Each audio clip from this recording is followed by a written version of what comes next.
Assalamualaikum, jumpa lagi di Anime Komik TV ya cuy.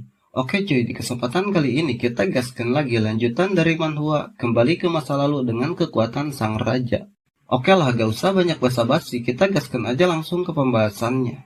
Seakan masih terkejut, dia hendak menanyakan apa yang telah terjadi, mengapa tubuh mereka diikat, dan bahkan ia juga terluka, yang mana luka itu akibat pukulan Taehyun. Tetapi ketika dia melihat ke arah ponik itu, sontak ia semakin terkejut. Mengapa ponik itu bisa menjadi semakin membesar? Ia menebak bahwa itu bukanlah ponik biasa. Bahkan ocehannya juga tidak henti sampai di situ, hingga dia langsung menyalahkan bahwa yang melakukan itu adalah Taehyun. Dia meminta untuk dilepaskan. Sontak Taehyun meminta wanita itu untuk diam. Dikarenakan mereka bisa terjatuh menimpa api yang ada di bawahnya, ia juga tidak bisa percaya kepada seseorang yang telah dikendalikan oleh ponik itu. Dalam situasi itu mereka tidak henti saling menyalahkan. Yu Ayong menegaskan bagaimanapun ia tidak akan terbodohi lagi, jadi ia meminta untuk secepatnya dilepaskan. Padahal tanpa mereka duga ponik itu telah menemukan posisi mereka, dikarenakan Yu Ayong yang tidak henti mengoceh ingin dilepaskan hingga mereka diketahui. Kemudian sebuah serangan langsung ditembakkan oleh ponik itu tepat pada mereka hingga menimbulkan sebuah kepungan asap tebal yang membuat mereka tidak terlihat. Beraninya kalian membuang muka saat berada di hadapanku, ucap ponik itu sembari tertawa kecil setelah menembakkan serangannya pada mereka. Akan tetapi belum selesai dia berkata, tiba-tiba dia terhenti begitu melihat apa yang saat ini ada di hadapannya. Terlihat sebuah dagger yang langsung melesat dari balik kepungan asap. Dan bersamaan dengan itu pukulan Yu Ayong tengah siap untuk dihantamkan. Nampaknya ketika tembakan ponik itu akan mengenai mereka, Taehyun lebih dulu melepaskan ikatan Yu Ayong sampai mereka pun bisa menjauh dan langsung membalas serangannya, hingga serangan mereka mampu menembus tubuh ponik itu. Di saat yang sama Taehyun tidak lupa memperingatkan Yu Ayong supaya dia tidak lagi tertangkap oleh kemampuan musuh. Ia pun membalas dengan mengatakan Taehyun tidak usah mencemaskannya, ia pasti tidak akan tertangkap lagi. Akan tetapi ternyata serangan mereka belum cukup untuk melukai musuhnya. Dalam sekejap tubuh ponik itu kembali seperti semula. Sontak ponik itu kembali menggunakan kemampuannya, yang mana kali ini kobaran apinya menjadi semakin kuat dan tubuhnya semakin bercahaya. Dia berkata, beraninya makhluk rendahan ini. Serangan seperti itu, apa kalian tidak mengerti bahwa itu hanyalah percuma? Ucap ponik itu sembari menunjukkan bentuk tubuhnya yang kembali berubah menjadi semakin kuat. Melihat itu Taehyun secepatnya menggunakan kemampuan pengikat hati, yang mana kemampuan itu bisa meningkatkan kemampuan suatu party. Ia mengatakan bahwa dia akan memimpin jalan mereka. Akan tetapi nampaknya Yu Ayong mulai serius untuk menghadapi musuhnya. Kali ini ia tengah siap untuk menunjukkan bagaimana kekuatannya, dan ia juga menolak keputusan Taehyun. Tak hanya itu, dia juga langsung menunjukkan kebolehannya dengan menebas ponik itu menggunakan sebuah tombak hingga membelah apinya dengan sangat mudah.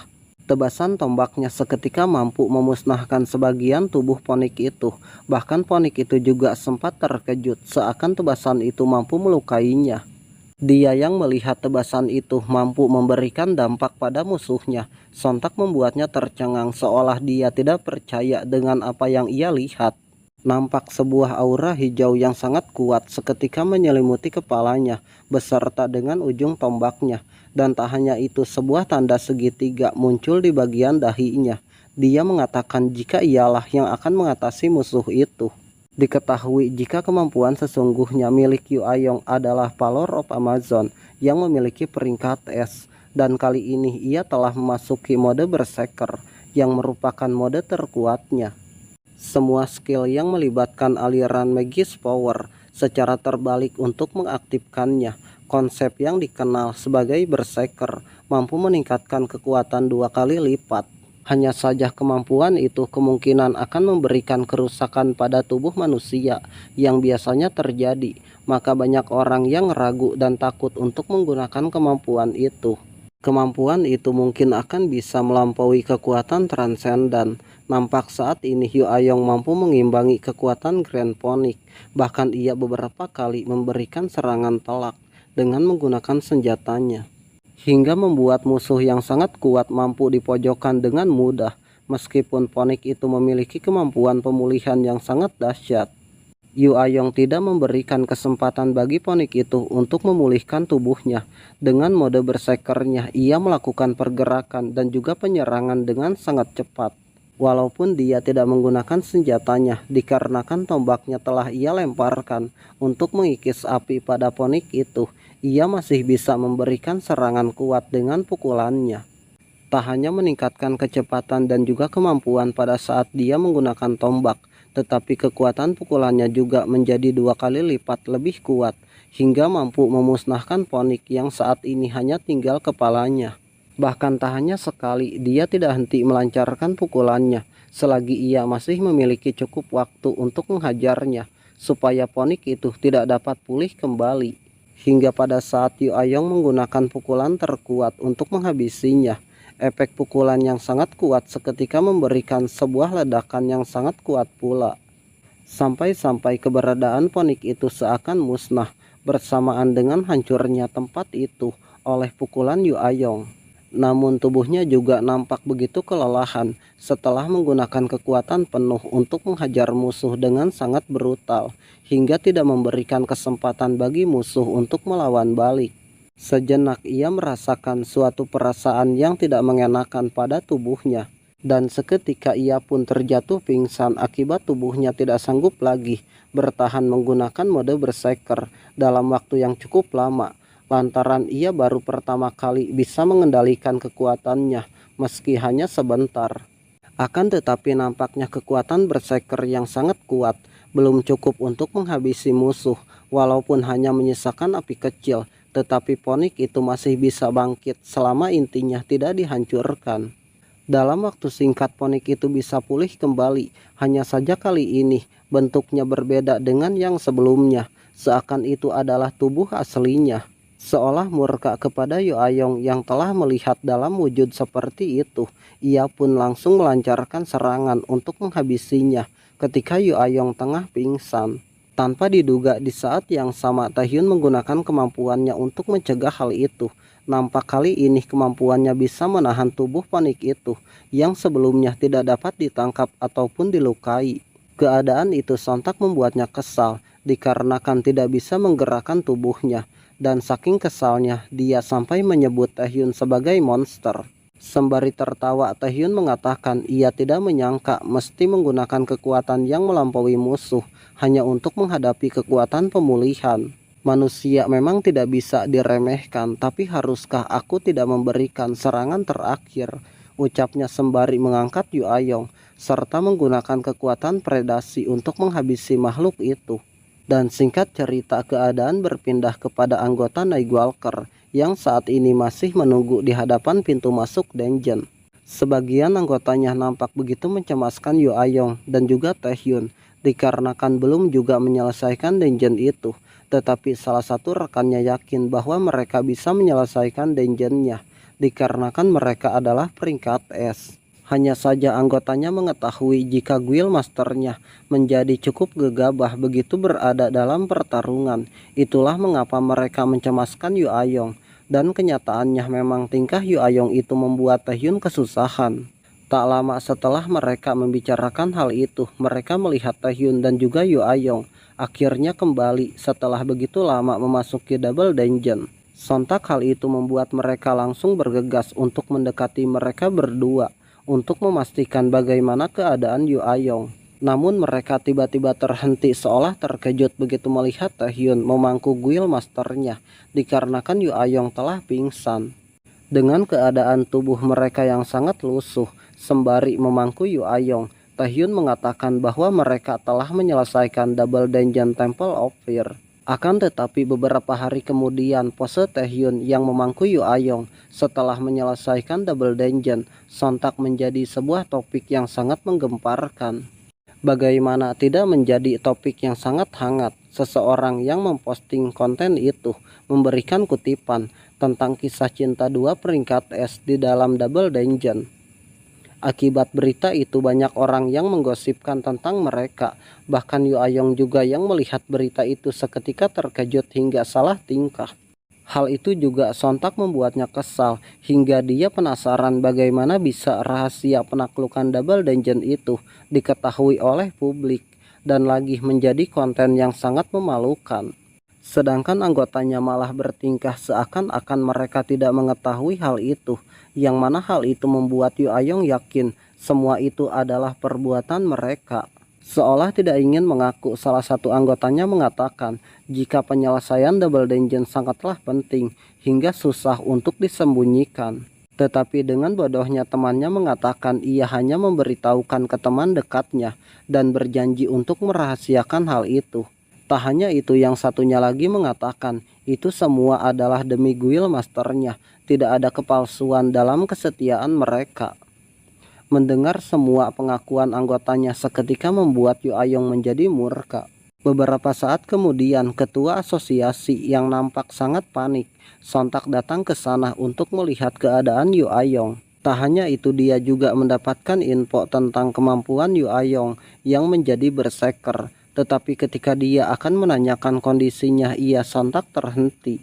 Ketika melihat tempat itu sangat kacau akibat ulah Yu Ayong yang tidak segan menghajar semua anggotanya. Hal itu juga membuat ketua beranggapan tidak ada masalah dengan kondisi Yu Ayong. Setelah itu mereka pun berbincang sembari berjalan-jalan di taman rumah sakit, lantaran ketua masih tidak percaya Yu Ayong bisa mengendalikan kekuatan berserker. Yu Ayong mengatakan setelah berlatih banyak mengendalikan kekuatan berserkernya, menggunakan kemampuan itu selama 1 menit baginya itu tidak masalah.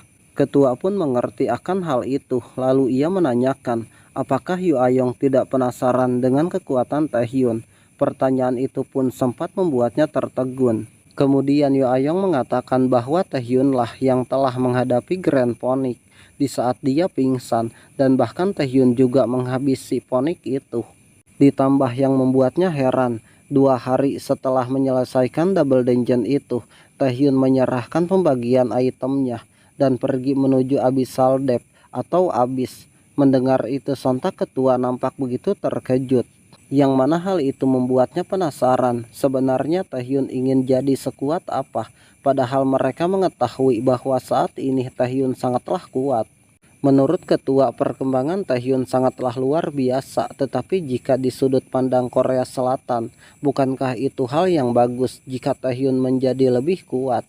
Tetapi bagi Yu Ayong hal itu sungguh membuatnya tidak paham sama sekali. Ia mengetahui jika semua orang memiliki ambisi, tetapi setelah mencapai titik tertentu, bukankah mestinya mereka puas dan berhenti? Tetapi sepertinya Taehyun tidak memiliki niat untuk berhenti. Alih-alih berhenti, dia malah tidak henti mendaki menggunakan yang dia miliki untuk menjadi yang lebih kuat dari siapapun. Ia penasaran mengapa Taehyun ingin menjadi sangat kuat.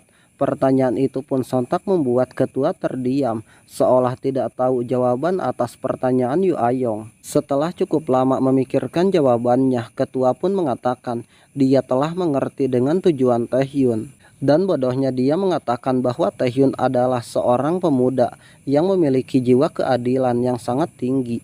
Di zaman yang dipenuhi oleh monster dan dikuasai Waken jahat, mungkin Taehyun ingin memastikan negara mereka bisa melaluinya dengan aman, didorong dengan tekad yang kuat. Menurut ketua, hal itulah yang mendorong Taehyun menjadi sekuat itu. Akan tetapi bagi Yu Ayong yang nampak kesal dengan tingkah ketua, dia mengatakan Taehyun tidaklah seperti itu. Sementara itu di suatu tempat di dalam Abyssal Depth, yang mana Abyssal Depth adalah tempat yang sedang dituju oleh Taehyun. Di tempat itu terdapat sebuah istana yang nampak sangat menakutkan. Di dalam istana itu nampak begitu banyak mayat manusia yang telah tergeletak di lantai beserta dengan senjata mereka. Tak hanya itu, di sana juga ada 2 orang yang nampaknya masih hidup. Para mayat manusia yang meninggal secara menyedihkan, seolah dibantai oleh seseorang. Tetapi yang anehnya, semua mayat itu ternyata adalah wanita. Di samping semua itu, seseorang nampak bersimpuh dan juga mencium tangan pria yang telah duduk di singgasana. Pria itu mengatakan kepada orang yang telah mencium tangannya, Dengan ini kita telah terhubung melalui Blood Covenant, yang ternyata dia adalah Igmun, sang raja vampir, dan sekaligus merupakan seorang adipati di dalam Abyssal Depth dengan peringkat yang belum diketahui. Kemudian pria yang telah mencium tangannya langsung mengucapkan terima kasih kepada Igmun yang ia sebut dengan sebutan Master of Blood. Lalu vampir itu menanyakan kepada si pria bagaimana rasanya setelah menerima kekuatan klan vampir. Sembari membuka tudung kepalanya, pria itu mengatakan, meskipun ada beberapa yang memiliki kekuatan yang sama dengannya, bahkan sampai saat ini, dirinya akan tetap menjadi yang terkuat. Dan pria yang menyembah vampir itu ternyata adalah player asal Cina, juga merupakan player tingkat nasional bernama Ling Peng. Dan scene pun bersambung, nantikan cerita selanjutnya hanya di AKTV. Jangan lupa like, comment, subscribe, dan share juga ke teman-teman kalian. Mungkin segitu aja dan terima kasih.